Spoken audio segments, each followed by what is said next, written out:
blessed evening po sa ating lahat and welcome po sa ating prayer for the nations. Let's pray. Yes, O God, we thank you, Lord, for this night. We pray for your guidance, your wisdom, your knowledge, your understanding. As we hear your word, we will listen, O God. In Jesus' name, Amen. And yung main text po natin, matatagpuan po sa John 8:7. Sabi po dito, and as they continued to ask him, he stood up and said to them, "Let him who is without sin among you be the first to throw a stone at her." And for sure, familiar po tayong lahat sa kwentong to between the Pharisees and the woman who committed adultery. Amen. And may tatlo po akong natutunan dito sa kwento na to. First is consult Jesus. John 8:1-5. But Jesus went to the Mount of Olives. Early in the morning, he came again to the temple. All the people came to him, and he sat down and taught them. The scribes and the Pharisees brought a woman who had been caught in adultery, and placing her in the midst, they said to him, "Teacher, this woman has been caught in the act of adultery. Now, in the law, Moses commanded us to stone such woman, so what do you say?" Sabi ng mga Pharisees kay teacher. And we all know naman po na itong story na to is kaya din sila lumapit kay Jesus or kaya sila nagtanong kay Jesus about this woman is gusto rin po nila na makahanap ng butas, amen, kay Jesus para arestuhin at i-accuse si Jesus, amen. And then, yun, masama yung intention ng mga Pharisees, amen, as we all know, amen. They are governed by the laws and rules of Moses pa, amen. Kaya gaya nga nung nabasa natin, amen, masyado silang focus dun sa law ni Moses, pero doesn't mean na tama sila, amen. And yun, they don't consider the feelings of others. Amen. They are focused on themselves. Masyadong nagmamalinis itong mga Pharisees na to. Nakala nila perfect sila. Nakala nila mas malinis sila compared to others. Amen. And masyado silang nagpaparatang sa mga tao. Amen. But what I love about this story is nung pumunta sila kay Jesus at kinausap nila ito about that woman who committed sin, which is adultery. Though mali yung motibo nila, amen, mali yung heart nila nung lumapit sila kay Jesus at nagtanong sila. But yun, natutunan ko po dito na napakahalaga to consult Jesus. That's why yun po yung first point natin. And yun, sabi ko po, in uncertain, choose to come and consult Jesus. Amen. Do not decide on your own. Amen. Why? Kasi masyado tayong impulsive sa mga decision natin sa buhay. Especially, kapag naiipit tayo sa isang sitwasyon.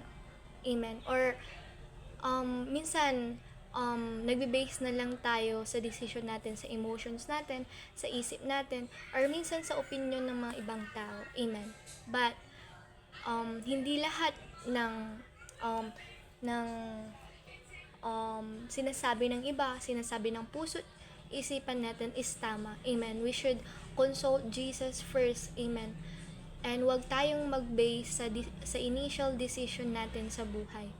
Amen. Because not everything that is under the law or sinasabi ng mga ibang tao sa atin is right in the eyes of God. Amen. And yun, kasi hindi naman lahat ay tama sa mundong to, especially when we govern our decisions sa opinion at regulations ng mundong to. Amen. That's why we need God. Amen. We need His guidance, His leading to us. Amen. And yun, bakit kailangan natin si Jesus na sa bawat desisyon na ginagawa natin sa buhay natin? Why? Kasi may tendency na magkamali tayo or magkasala or may masaktan tayong mga tao. Amen. Kaya mahalagang sinasama natin lagi ang Diyos sa pag-decide natin. Amen. And yun, mahalaga din, amen, na mag-ask for help or magtanong sa Diyos para hindi tayo malinlang ng mga boses na naririnig natin at malinlang ng emosyon natin. Amen. Let God lead and guide you in everything. Kapag kasama ang Diyos sa lahat ng desisyon mo sa buhay, everything will fall into places. Amen. Though, sometimes when we consult Jesus, o ano ba yung dapat gawin, ano ba yung dapat piliin, may tendency na kapag finalo natin or yung gusto ng Lord, matcha-challenge tayo. May pain, may mga uncertainty, but then it's all worth it. Amen. As we consult God and as we obey His voice, His word, amen, it's all worth it. Bakit? Kasi ililid tayo ito sa right way. Amen. Sa right path. Amen. And yun, second point is confession of sins. John 8:11. And once more he bent down and wrote on the ground, but when they heard it, they went away one by one, beginning with the older ones, and Jesus was left alone with the woman standing before him. Why confession? Kasi ito yung important na dapat gawin ng Pharisees, amen, before they left, pero hindi nila ginawa. Amen. Wala namang confession sa binasa natin, pero ito yung mahalaga na dapat sanang gawin ng mga Pharisees, pero mas pinili nilang umalis na lang. Amen. Kasi ito yung after nilang nagtanong kay Jesus about that woman, nagtanong din si Jesus, sinagot ni Jesus itong mga taong to sa word, sa verse 7, amen, which is sinabi doon ni Jesus that sabi doon po is, diba, let him who is without sin among you be the first to throw a stone at her, amen. And nung narinig nila yon, umalis na lang sila. Siguro na-realize nila na wala silang mapapala doon sa ginawa ay doon sa motibo nila, ganun, or siguro na-realize nila na mali sila, ganun. And yun, may mga times na tayo rin pala yung mali, amen. Yung mga Pharisees, amen, masyado nilang nilook down yung woman, at yun yung pagkakamali nila. They are not aware of their behavior and actions. So siguro aware sila sa actions and decisions nila, mali din yung motibo nila. Why? Kasi nag-focus sila sa mali ng tao at hindi nila naisip na maging sila ay mali rin. Amen. And likewise sa atin, amen. Malalaman mo na mali na yung puso mo kapag mali na rin yung nakikita mo sa isang tao. And kapag dumating sa point na ganun, naway hindi lang natin to ma-realize, amen, but to put an action, amen, to confess our sins to God, amen. So let's examine ourselves rin sa mga behavior natin towards others, kasi baka akala mo tama na yung pinapakita mo, but then nasasaktan mo na pala yung isang tao, amen. But then hindi pala maganda sa paningin ng Lord, amen. Kaya kailangan na ini-examine din natin yung sarili natin. So yung response at the way we view things or we view others is a reflection of who we are and kung sino ba yung naghahari sa life natin, amen. And yun, as we reflect, amen, tignan natin if si Lord pa ba yung namumuno sa buhay natin or tayo na, amen. Kasi 'di ba, yung isang tao madi-describe niya yan kung sino siya, the way he acts, amen. And sana as Christians, amen, let's act the way God wants to us, amen. Na yung si Jesus yung nagre-reflect sa buhay natin. So madaling i-describe ang isang tao, lalo na the way he acts. And sana we make sure na we live according sa gusto ng Diyos, amen. Namumuhay pa ba tayo ayon sa kalooban ng Panginoon? Or are we living as light and salt of this world? Or masyado na tayong nagiging Pharisees, amen. Masyado na tayong nagpo-focus sa mali ng tao. Masyado na natin silang nakakalimutan natin na tayo pala ay salt and light of this world, amen. Do we still follow the examples of Jesus, amen? If hindi, then let's confess our sins and mistakes sa Lord, amen. Acknowledge that sometimes tayo rin ang mali. Hindi naman kawalan na sabihin na nagkamali ka. Hindi rin naman kawalan na i-confess mo yung kasalanan mo kay Lord, amen. That's the right thing, amen. That's the right thing to do, amen. To confess our sins to God, amen.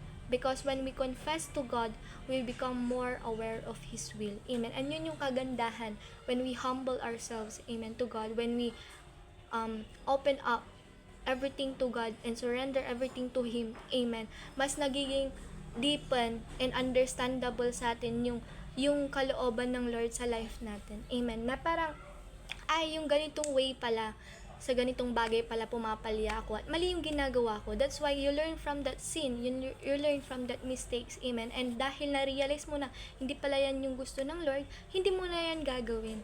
Amen. And yun yung kagandahan when we confess our sins and when we open our eyes, our hearts to God. Amen.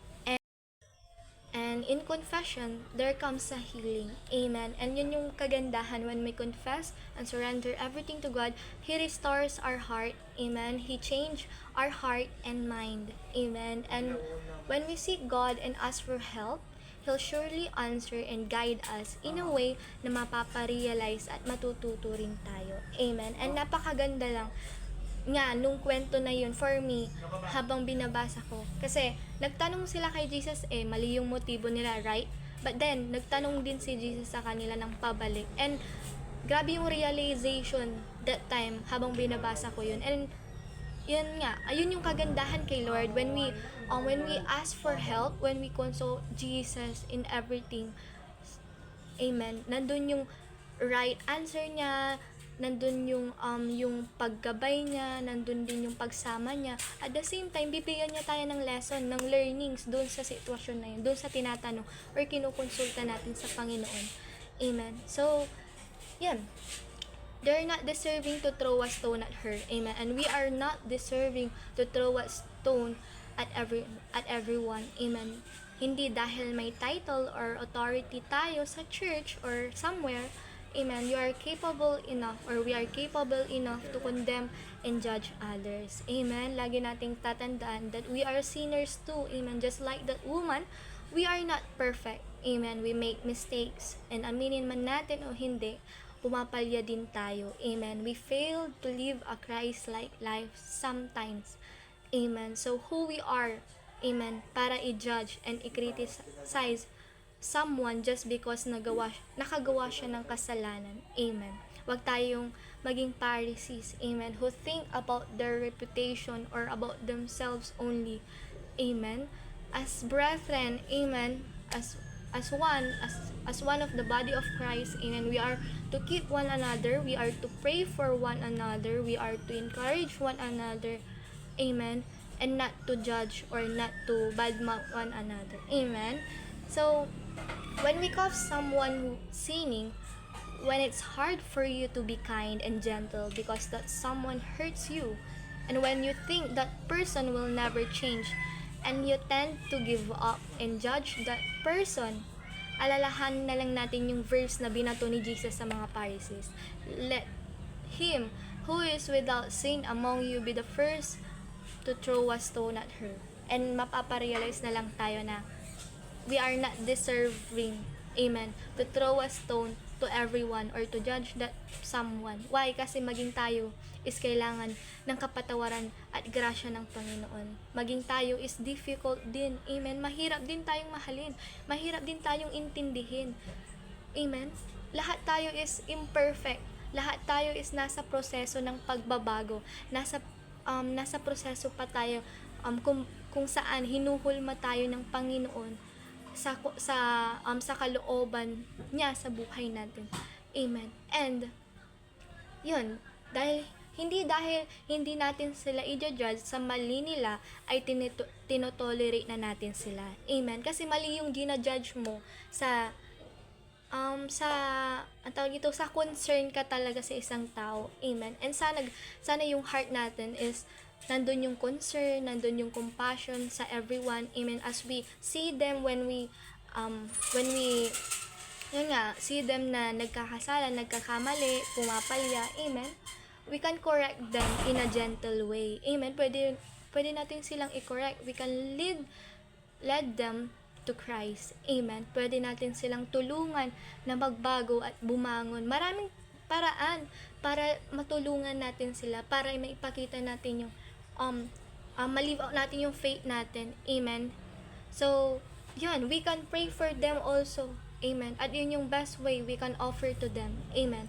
So, a reminder that all of us is same and we are not meant to judge one another, but help each other up.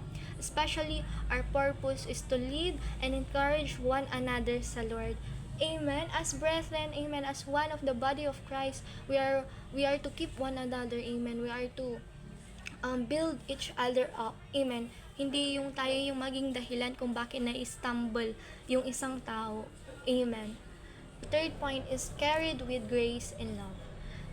10 verse 11. Jesus stood up and said to her, "Woman, where are they? Has no one condemned you?" She said, "No one, Lord." And Jesus said, "Neither do I condemn you. Go, and from now on sin no more." Amen. So let's follow the example of Jesus.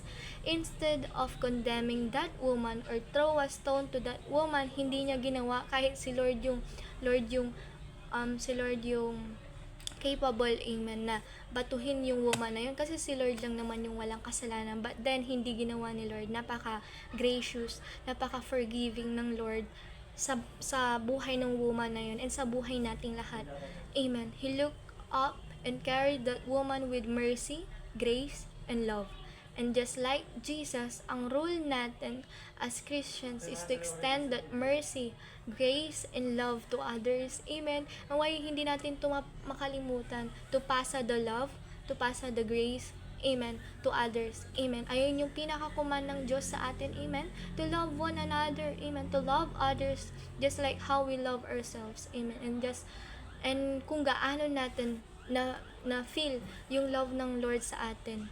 Amen. Let us extend that to others. Amen. Tayo nga na hindi rin deserving to be loved. Amen. To be loved. Amen. Finorgive at minahal pa rin tayo. Amen. And sana ganun rin tayo. Amen. And extend forgiveness din. Tama. Kagaya ni Jesus. Grabe. Kahit na makasalanan yung woman na to, hindi niya kinondem, pero nandun yung compassion niya nandun yung care niya to that woman. Amen. And kagaya ni Jesus, amen, He immediately forgave that woman and He even encouraged her to sin no more.